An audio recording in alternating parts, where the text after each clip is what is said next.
Sir सामने आइए sir. अरे हो गया यार, ले ले भाई।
कार्यक्रम की कड़ी को आगे बढ़ाते हुए आदरणीय परिषद जांच अधीक्षक महोदय, सभी उपस्थित सम्मानित अधिकारी और कर्मचारी जो मेरे प्रिय सहयोगी, आप सभी को मेरा प्रणाम। आज पटना मंडल के लिए अत्यंत गौरव का विषय है कि आप सभी के बीच हमारे वरिष्ठ अधिकारियों को पढ़ाते हैं। मैं सर्वप्रथम हृदय से स्वागत करता हूँ। 30 सिस्टम है, 2-4 माह में कराने 30 सिस्टम लागू हो जाए। इसमें कई सारे कई सारे वीडियो वगैरह कराए हैं जो अच्छे हैं, कुछ एमपीएस अच्छे हैं, तो उनको भी हम लोग परीक्षा दिला रहे हैं, जिससे कि आप लोग सब पास कीजिए और पास करेंगे। सब यूजर तैयार होंगे, जिससे कि आप जनता जिसमें आपके पास ऑलरेडी उम्र तैयार है, यानी आप 30 कर रहे हैं तो वो 100 की संख्या में आ रहे हैं, क्योंकि हम जितना से ज्यादा सेवा दे पाएंगे उतना हम लोगों का सेवा कर पाएंगे। और से बीपीएम बाल आधार का इतना डिमांड है कि यहाँ पे भी जारिया कम है, तो सब जितना से जितना लोगों को हम यदि डॉक्टर से जोड़ पाए, उनकी सेवा कर पाए, इससे बड़ा डाक सेवा जन सेवा नहीं हो सकती। ये जो नारा है तभी सही मायने में चरितार्थ नहीं होगा कि हम लोग जन जन तक को जो डाक में सेवाएं उपलब्ध है वो उपलब्ध करवा पाए। इसके अलावा जो पार्सल अभी हमारा नया सेगमेंट है, आप जानते हैं कि जो भी व्यवसाय भविष्य में आ रहा है सब आपका पार्सल में है, यानी आप ई-कॉमर्स के माध्यम से जितनी भी सेवाएं प्राप्त करते हैं सब आपको पार्सल के माध्यम से घर घर तक मिलती है। अभी आप कोई व्यवसाय ऐसा नहीं है जो नहीं चाहते हैं कि 1 मिनट ड्यूटी और 15 मिनट ड्यूटी में नहीं आ जाए। तो अब एक्सपेक्टेशन लेवल पब्लिक का यह हो गया है कि उनको चाहिए सेवाएं और वह सेवाएं 5 से 10 मिनट के अंदर जाए और वो सेवाएं मार्केट में उपलब्ध है। तो हमारा भी सेवाएं इसी स्तर पे होगा तभी हम अपने लक्ष्य को प्राप्त कर सकेंगे। यदि किसी भी कस्टमर को यदि हम ये सोचेंगे कि कस्टमर आएगा तो ऐसा नहीं, अब हमें कस्टमर के पास जाना पड़ेगा। यह तो जब तक हम लोग नहीं लाएंगे, और ऐसे नहीं है कि हम लोग नहीं लाए, कई सारे हमारे पीडीपी, कई सारे स्टाफ, कई सारे बीपीएम, कई सारे हमारे एसपीएम इस सोच को ला रहे हैं, वो जनता के पास जा रहे हैं। जनता के पास जाने का मतलब है जो भी आए उनसे आप अच्छे से बात कीजिए, उसके अलावा भी आप अधिक आपको मौका मिलता है घर अप्रोच कीजिए और उनको डोर टू डोर सर्विस उपलब्ध करवाएं। बीपीएम के पास मौका होता है कि वो घर घर जा सकते हैं, एक बीपीएम घर जाते ही हैं। एसपीएम के पास होता है कि उनके पास एजेंट होते हैं।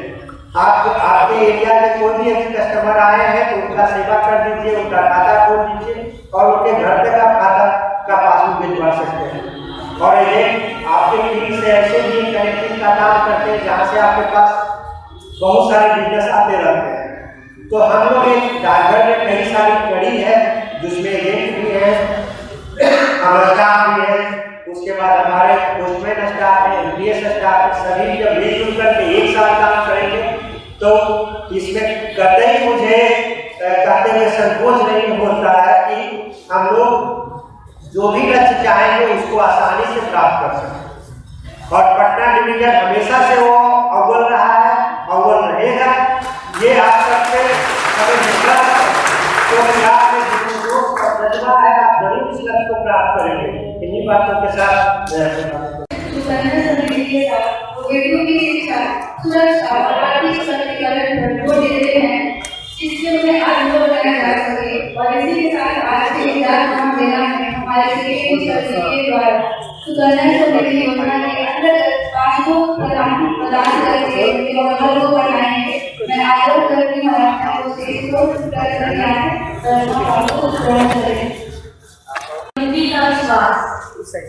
यह दर्शाता है कि सुकन्या समृद्धि योजना बेटियों के लिए एक भरोसेमंद वित्तीय आधार है। आगे चलकर उनके भविष्य निर्माण में उनके करियर को उठाने के लिए एक मजबूत आधार प्रदान करता है, ताकि यह उनके भविष्य को एक मजबूत आधार दे सके।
तालियां बजती रहनी चाहिए।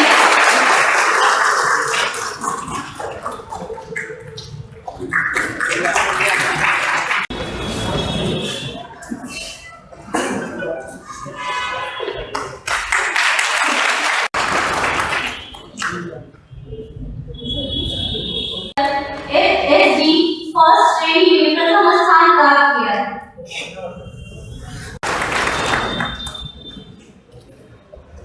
श्री संजय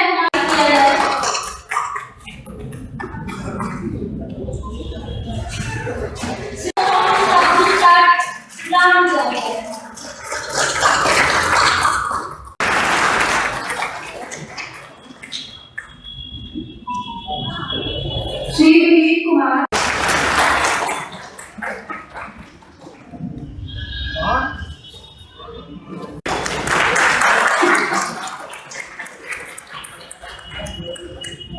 इनके अंतर्गत जिलों में 332 स्थानों के साथ द्वितीय स्थान प्राप्त किया गया है।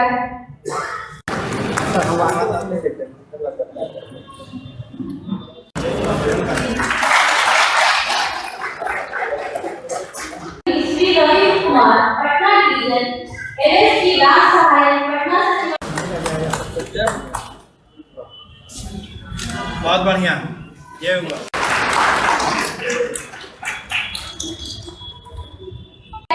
के साथ 1,65,000 प्रीमियम के साथ तीसरा स्थान प्राप्त किया है।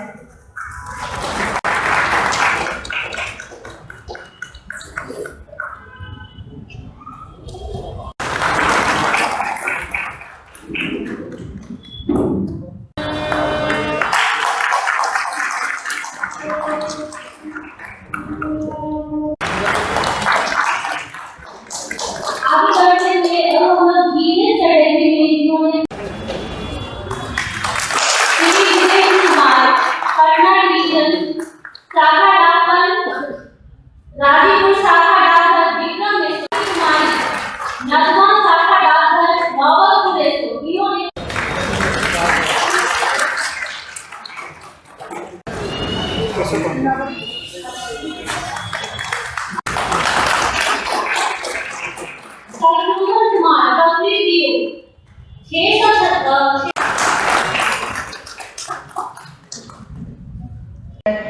पहाड़ों में पीला देगा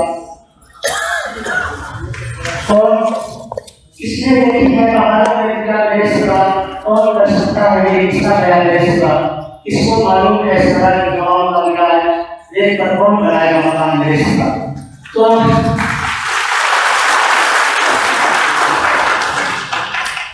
हम सबके अलग चीज के पंक्तियां हैं और मेरी गुजारिश है मेरी पूजा है कि पंक्तियां शायद हम सबकी आदर्श पंक्तियां बन सके और मुझे भरोसा है कि माननीय शिक्षक के द्वारा जिन्हें खास करके आज सम्मानित किया गया है पुरस्कृत किया गया है जिन्हें विशेष रूप से दुआओं से नवाजा गया है उन लोगों ने तो इन पंक्तियों को अपना आदर्श बना दिया है। तो आज के इस कार्यक्रम में बिहार कमेटी के प्रशासन की बागडोर जी के मजबूत हाथों में है। वैसे हमारे सम्मान के योग्य हम सबके अभिभावक माननीय अध्यक्ष महोदय पटना डिवीजन के हमारे पीए और एसएसपी के रूप में कार्यरत है माननीय मनीष जी पटना डिवीजन के नवागतुक के अधिकारी के रूप में जो डिप्टी सुपरिटेंडेंट के दायित्व का निर्वहन कर रहे हैं हमारे अभियंता गांधी जी और Patna Bankipur head post office के सीनियर कमांडर साहब आत्मीय मनोज जी आप सभी मित्रगण हमारे सब मित्र हैं चौधरी जी हैं विकास जी हैं कन्हैया जी हैं एमपी साहिबान हैं सिस्टम मैनेजर बंधु भी हैं कई हमारे बीआरआई बंधु हैं कई एसओ साहब हैं हमारे एसपीएम साहिबान हमारे बीटेक साहिबान हमारे डाक सहायक मित्रगण और मीडिया के बंधु जो हमेशा हमारे कार्यक्रमों को हमारी योजनाओं को हमारे सरकारी मंसूबों को दूर तक पहुंचाते रहते हैं। सबसे पहले तो आज के इस महामेला में जिन बंधुओं को माननीय मुख्यमंत्री महोदय जी द्वारा सम्मानित किया गया है जिन्हें पुरस्कृत किया गया है उनको बहुत बहुत बधाई और मुझे पूरा भरोसा है कि लोगों को आज प्रत्यक्ष रूप से सम्मानित नहीं किया गया लेकिन उन्हें दुखी होने की आवश्यकता नहीं है निराश होने की आवश्यकता नहीं है क्योंकि इस तरह के कार्यक्रम में सम्मानित किए जाने की एक सीमाएं होती है एक सरहदें होती हैं। तो और भी बहुत ऐसे लोग होंगे जो बहुत अच्छा कर रहे हैं जो अगले इस तरह के कार्यक्रम के सामने दिखेंगे अगले ऐसे लोग जो साइलेंट वर्कर के रूप में काम कर रहे होंगे। तो मुझे पूरा भरोसा है कि आपके लब्धियों से भी आपके कारकर्दगियों से आपके कर्मों से बिहार का नाम ऊंचा हो रहा होगा पटना डिवीजन लोगों तक अपनी सेवाओं को पहुंचाने में सफल हो रहा होगा। तो सभी जनों को जो यहाँ उपस्थित है सभी को बहुत बहुत बधाई और अगले कार्यक्रमों के लिए अगले प्रयासों के लिए अगली कोशिशों के लिए आपको बहुत बहुत शुभकामनाएं हैं। जैसा कि हमारे सीनियर पोस्टमास्टर ने साहब ने बताया कि हम सबके लिए बहुत ही गौरव का विषय है कि हमारे अभिभावक हमारे मुख्यमंत्री महोदय स्वयं यहाँ उपस्थित हैं। हम सभी की हौसला अफजाई के लिए हम सभी की हिम्मत अफजाई के लिए हम सभी को अपने आशीर्वादों से नवाजने के लिए और हम सभी को रास्ता दिखाने के लिए कि हम और कैसे डाक सेवा और जन सेवा के नारे को जन जन तक पहुँचा सके इस नारे को निर्धारित कर सके इस नारे को सही मायने में नारे को रिप्रेजेंट कर सके। और जैसा कि हमारे एसएसपी साहब ने बताया कि आप सभी के सहयोग से पटना डिवीजन कई मामलों में रिकॉर्ड बनाया है। जैसा कि आपने बताया कि पूरे बिहार में आप सभी के सहयोग से पटना डिवीजन पीएलआई डिवीजन में नंबर 1 पर है। तो मुझे बहुत खुशी है ये जानकर आप इस उपलब्धि के लिए अपने को सम्मानित महसूस करते हुए कार्य कर सकते हैं।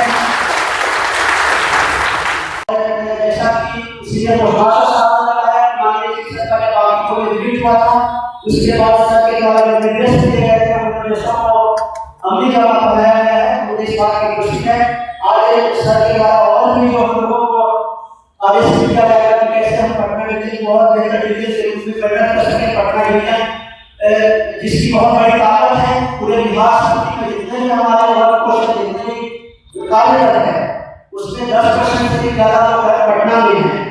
तो ऐसे में जाहिर तौर पर आकांक्षाएं और उम्मीदें भी पटना डिवीजन से ज़्यादा है और पटना में जो कार्यरत हमारे पोस्ट डिवीजन के लोग हैं चाहे वो पटना डिवीजन में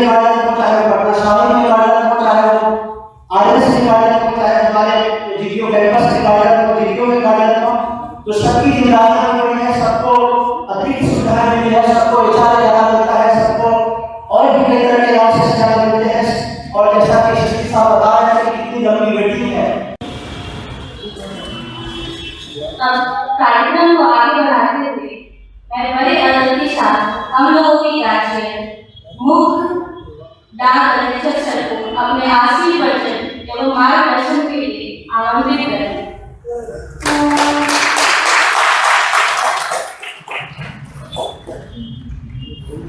एवं तमाम लोग यहाँ उपस्थित हैं।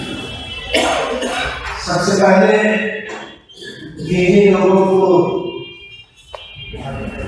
इनाम दिया गया उन सबको मैं मुबारकबाद देता हूँ और ये उम्मीद करता हूँ कि जिन अच्छे कार्यों के लिए उनको इनाम दिया गया वो इन कार्यों को इसी तरह से आगे बढ़ाते रहेंगे। और चूंकि ये बीच का मैं जानता रहा हम लोग 31/5 के बाद एक बार फिर से देखेंगे तो उस वक्त यही लोग आगे दिखाते हैं। एक तो केस ये है, दूसरा केस ये है कि यहाँ पर जो लोग बैठे हुए हैं वो ये कोशिश कर रहे हैं कि इन लोगों को पीछे छोड़कर करके अगली बार जो प्राइज मिले, अगली बार जो इनाम मिले वो दूसरे लोगों को मिले। वो उन लोगों को मैं देखना चाहता हूँ जो इन लोगों को पीछे छोड़कर आगे निकलने की सकत रखते हैं, दम रखते हैं, हिम्मत रखते हैं। अभी बातें की गई, बताया गया बिहार सर्किल लगातार अच्छा कर रहा है और इस बिहार सर्किल में कुछ तो सर्किल है, इसमें जैसा बताया जा रहा था कि हर आदमी पटना आना चाहता है। तो ये पटना है, बिहार पूरा का पूरा जिस्म है और पटना उसका फेस है। अगर जिस्म पे दाग लग जाए तो आप उसको छुपा सकते हैं, लेकिन अगर चेहरे पे दाग लग जाता है तो उसको छुपाना बड़ा मुश्किल होता है।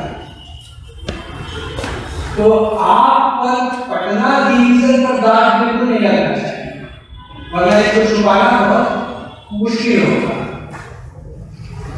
आपको तो चमकते रहना है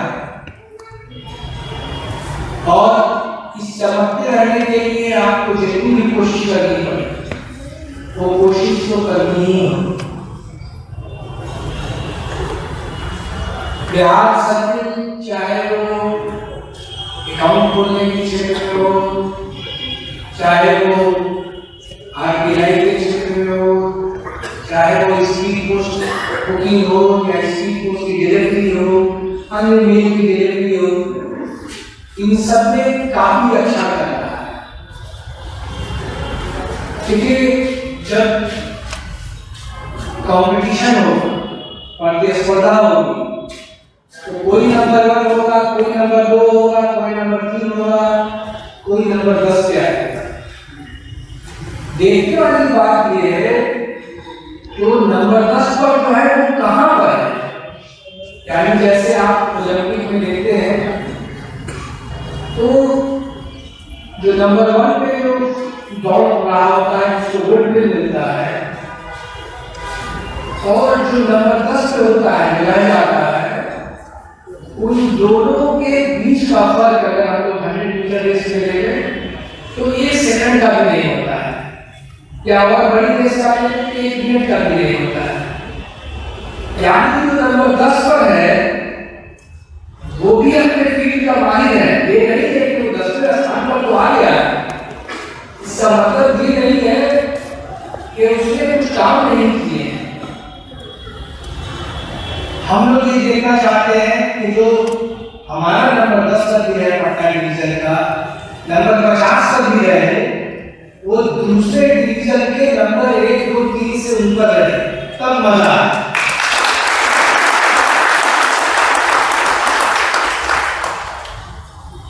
जैसे ओलंपिक का जो 10वें नंबर का खिलाड़ी होता है वो कई देश के गोल्ड मेडलिस्ट से ऊपर होता है। ऐसी स्थिति पटना डिवीजन के तमाम लोगों की होनी चाहिए कि वो नीचे रहते हुए भी दूसरों से ऊपर, तब बात बनेगी। तो जो लोग तो नीचे रहेगा और ये कब होगी जब सब लोग मिलकर एक ही ताकत से एक जैसी मेहनत करेंगे। अभी मैं देख रहा था 2-3 बातें जो लोग यहाँ पे रहने के लिए आए, उनमें से ज्यादातर वो लोग थे जिनकी आयु लगभग 50 वर्ष या उससे ऊपर थी, और वो लोग जिनकी आयु दिखाई दे रही है पीछे बैठे हुए सब बैकबेंचर्स हैं, जिनकी आयु 30 साल 35 साल की है, वो इनाम लेने नहीं पहुंचे, जबकि होना उल्टा चाहिए था। जो 50 साल वाले हैं, जो 55 साल वाले लोग हैं, ये लोग थक चुके हैं, इनकी एनर्जी कम हो चुकी होती है, ये लोग दौड़ नहीं सकते हैं, तो इनको पीछे हो जाते हैं। लेकिन ये लोग आगे हैं, ये क्या बताता है? ये इस बात को इंगित करता है कि जो एनर्जी, जो ताकत पीछे बैठे हुए लोगों को लगानी चाहिए थी, उन्होंने अभी नहीं लगाई है। उन्होंने अभी तो अपनी ताकत बचा के रखी है। मैं यही उम्मीद करता हूँ कि जो अगले 2 महीने बचे हैं, इसके लिए उन्होंने ये ताकत अपनी बचा के रखी है, और अगले आने वाले 2 महीनों में ये पूरी ताकत इसमें झोंकेंगे और उनको जो टारगेट मिला है वो पूरा करेंगे। जिन लोगों ने अच्छा किया है उनके लिए मैं शेर पढ़ता हूँ कि लखन के बैच तेरी उड़ान बाकी है, लखन के बैच के तेरी उड़ान बाकी है, जमीन खत्म हुई आसमान बाकी है,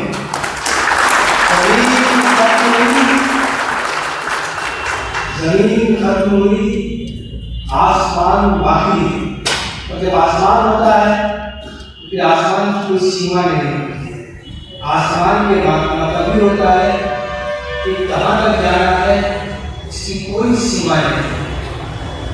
हम लेकिन जो आप काम करते हैं तो एक और काम करते हैं, सिर्फ आप बात के लिए काम नहीं करते हैं। खासतौर से जो लोग गाँव में काम करते हैं, जैसे कि बच्चों ने यहाँ पे जो स्मृति योजना है, कन्या स्मृति योजना है, सुकन्या स्मृति योजना है, उसका खाता है। अभी जो सुकन्या स्मृति योजना है, इसमें जो सरकार ने 1% एक्स्ट्रा 1% दिया है, और जो ज्यादा ब्याज दिया है, ये इसके पीछे कोई मकसद तो है। ऐसे ही तो ज्यादा ब्याज देने के कोई मकसद है। इसका मकसद यही है कि जो लड़कियां हैं उनके खाते में ये पैसा है, और जब वो लड़कियां 18 वर्ष की हो, 20 वर्ष की हो,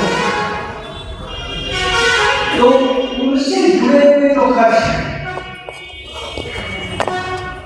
उसके लिए, चाहे वो खुद हो, चाहे उनके माता पिता हो, उनको दाएं बाएं देखने की आवश्यकता नहीं। होता क्या है कि आप गांव में एक बच्ची है, वो बड़ी होती है, उसकी शादी की उम्र आ जाती है।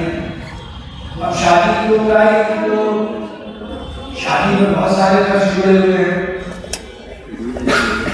बहुत सारे खर्च जुड़े हुए हैं। तो उन खर्चों की वजह से क्या होता है, कभी कभी उसके पास पैसा नहीं होता, परिवार के पास, तो वो ब्याज पे पैसा लेता है। तो परिवार जब ब्याज पे पैसा लेता है तो फिर एक अजीब से चेन में गई कि उसको डेट ट्रायल करने में वो फंस जाता है। कभी कभी उसकी जमीनें गिर जाती हैं, और भी क्या क्या होता है मुझे इसको बताने की जरूरत है। अभी मैं इस बात को यहीं पर रोका हूँ, और एक दूसरी बात बताता हूँ, फिर मैं दोनों को जोड़ूंगा। मैं मुसलमान हूँ, और इस्लाम में एक बड़ा सिंपल सा रूल है। वो ये है कि जिस दिन आप मर गए उस दिन आपके पुण्य और पाप का हिसाब खत्म। अब आपकी मौत के बाद कोई भी पुण्य आपके खाते में नहीं जुड़ा जा सकता है। या पाप भी नहीं जोड़ा जा सकता है। मरे अकाउंट बंद क्लोज। लेकिन एक काम ऐसा है जिसके थ्रू आपके मरने के बाद भी आपका सेविंग अकाउंट चलता है।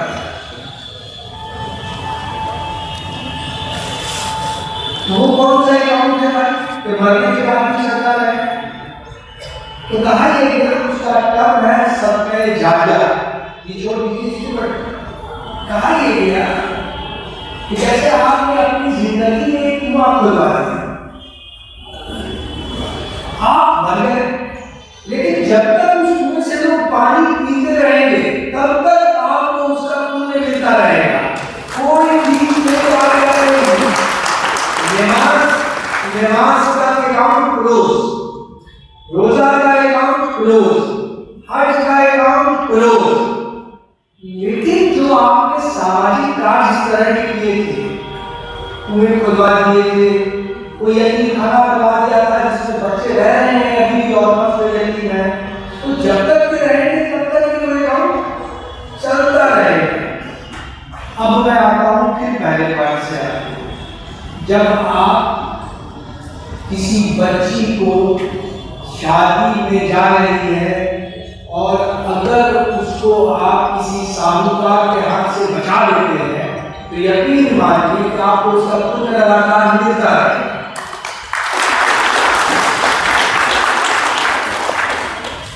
तो ये सिर्फ और सिर्फ विवाह का काम नहीं है, ये आपका योगदान है उस समाज के प्रति जिस समाज ने आपको बहुत कुछ दिया, और जब आपको देने की बारी आती है तो आपको भी उस समाज को कुछ न कुछ लौटाना चाहिए। और ये लौटाने का सबसे अच्छा तरीका है कि आप उनके लिए कहते हैं कि कोई आदमी अगर अपनी हॉबी को रखते हुए अगर उससे पैसा कमाता है तो इससे अच्छा जॉब कुछ नहीं होता है। उसी तरह से अगर आप अपना विभाग का काम कर रहे हैं और उसमें आपका सामाजिक पुण्य भी जुड़ता जाए तो इससे अच्छा और क्या होगा? आप उसी से पैसा भी कमा रहे हैं और उसी से पुण्य भी कमा रहे हैं। अगर ये दोनों काम एक ही काम से हो जा रहा है, अगर ये दोनों फायदे एक ही काम से मिल रहे हैं तो इससे अच्छा बात तो इससे अच्छी बात तो हो ही नहीं सकती है। मैं उम्मीद करता हूँ, मैं बहुत कभी तकलीफ दे सकता हूँ, लेकिन मेरी तुम्हारी जब जाता है इसलिए मेरा समय रुका हुआ है। मैं उम्मीद करता हूँ कि आप सब जिन लोगों ने अच्छा काम किया है, जिन लोगों ने वो इसी तरह से करते रहेंगे, और जो लोग वेट कर रहे थे कि हमें भी कुछ मौका मिले तो उनका समय वेट करने का खत्म हो गया है। आज शाम से वो अपना काम शुरू कर